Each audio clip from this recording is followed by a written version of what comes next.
In this lesson, we are going to examine the next component of interpreting information when we read a passage by understanding how to use the details to make inferences and draw conclusions about a specific text. Some of the texts that we read are going to be straightforward. The details will be clear, and the author will clearly state the main idea. However, there will be some texts when the author will imply or suggest information that he wants us to know. So we can determine the implications of the author by using details to glean more information about what the author is actually saying. In other words, we use the details to provide us with either explicit or inferred information. Explicit information is anything that the author tells us directly. So this will be an example of a stated main idea. In the literary text that we read, the author could use the setting, conflict, or the character's point of view or motivation to give us the information that we need.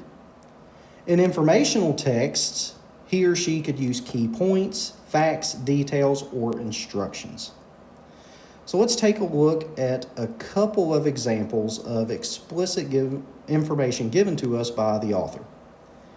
The day dawned hot and muggy. It was going to be another scorcher. James opened his eyes and sighed. He was tired of the heat.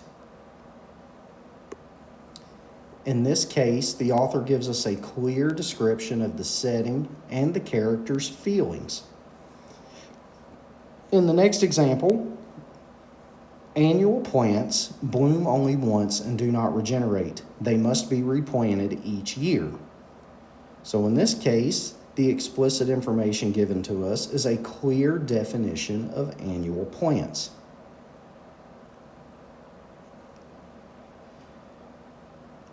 In the instances where the author doesn't give us clear information, we are going to have to make inferences and draw conclusions.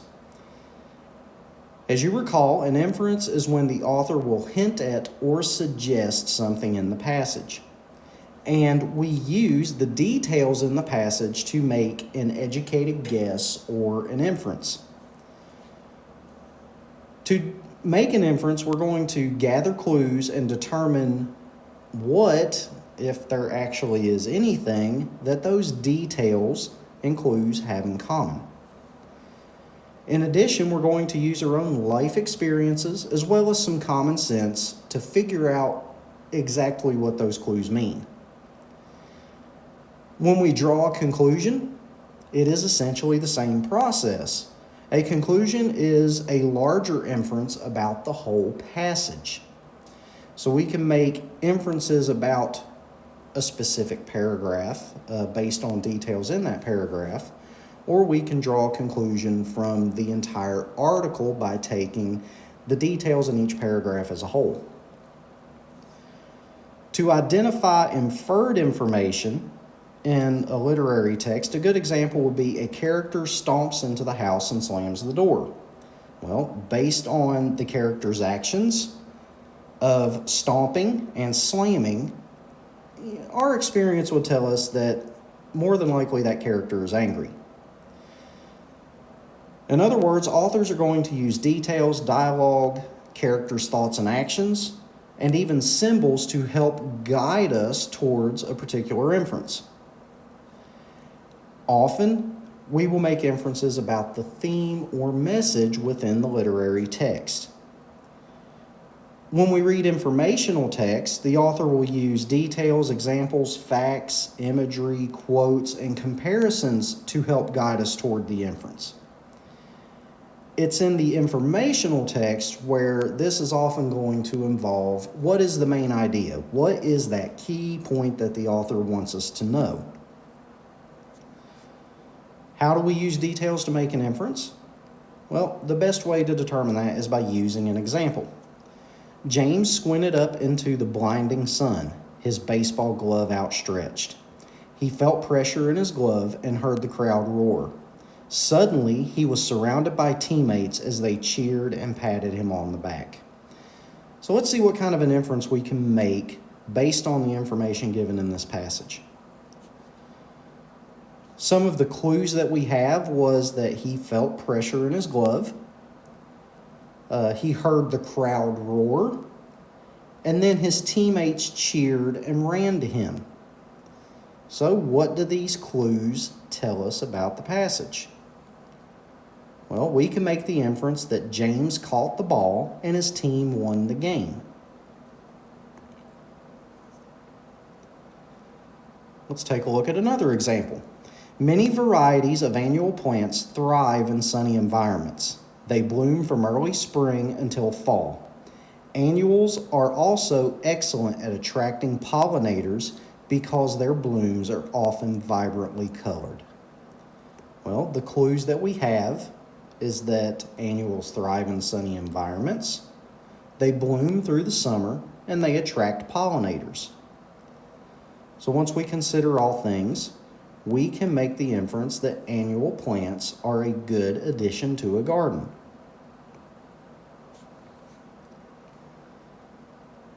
In this example, we're going to consider what happened to Antoine and see what kind of an inference that we can make about what actually happened. Today, just as he has for the past 2 weeks, Antoine waits for the phone call, the all-important call. He replays the job interview over and over again in his head. The interview at Flores Marketing went well. Sure, some of the questions were tough, but the manager definitely liked him. Antoine could tell. Antoine's wife interrupts his thoughts. "Honey, this just came for you in the mail." She hands him an envelope. The return address is Flores Marketing. His hand shakes as he pulls the letter out of the envelope, unfolds it, and begins to read. A minute later, he crumples up the letter, tosses it on the floor, and frowns. In this case, we need to make an inference about what happened to Antoine. So let's look at the clues to determine what we already know. We do know that Flores Marketing sent him a letter. We know that he crumples it up and tosses it on the floor, and his physical reaction after that is that he frowns. Based on experience, we do know that job offers are typically made by phone. And we also know that people may crumple letters that contain bad news. And experience also tells us that they frown when they are unhappy. So what do you think happened to Antoine? Why did he crumple the letter? Why did he frown? Well, based on the clues and our personal experience, we can infer that Antoine did not get the job at Flores Marketing. Now let's think about the author's purpose. So we're going to read the rest of Antoine's story. Antoine made a common mistake. He thought the interview went better than it did. He did not prepare for the interview, so he did not know how to answer some key questions. For example, he did not give a good answer to the key question, "Why do you want to work for Flores Marketing? What things about us interest you?" Antoine said, "I need a job, and Flores is near my apartment." The manager was trying to find out how much Antoine knew about the company and why Antoine thought he could do a good job for Flores. Antoine was not ready to answer those questions. Before the interview, he should have visited the company's website, read the company history, and learned what the company does and who its customers are. That would have helped him explain why he wanted to work in marketing in general and why he wanted to work in marketing at Flores in particular. Based on the information given in the passage, we have the following clues. The author points out that Antoine did not actually prepare for the interview, and he even notes things that Antoine should have done beforehand. He states specifically that he should have done things like visiting the company's website and reading about the company's history. Knowing what the company does and who its customers are will give him a better idea of what Flores marketing represents.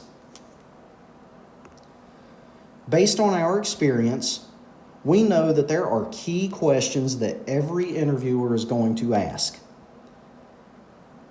We also know how important it is to know the company as well as the customer base.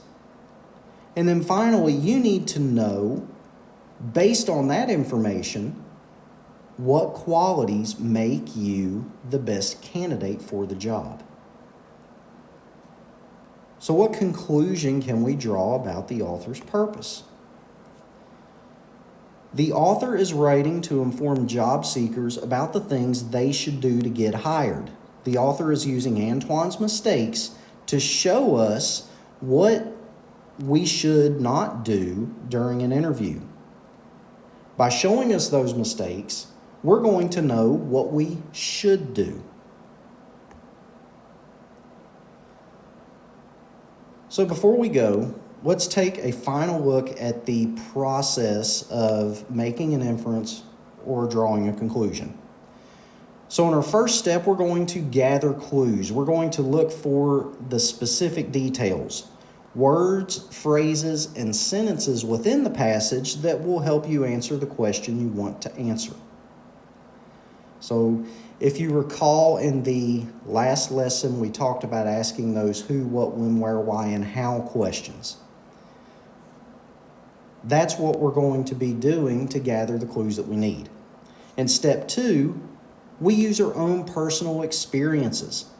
Those life experiences and common sense will help us make sense of the meaning of the clues and also help us determine how those clues are related.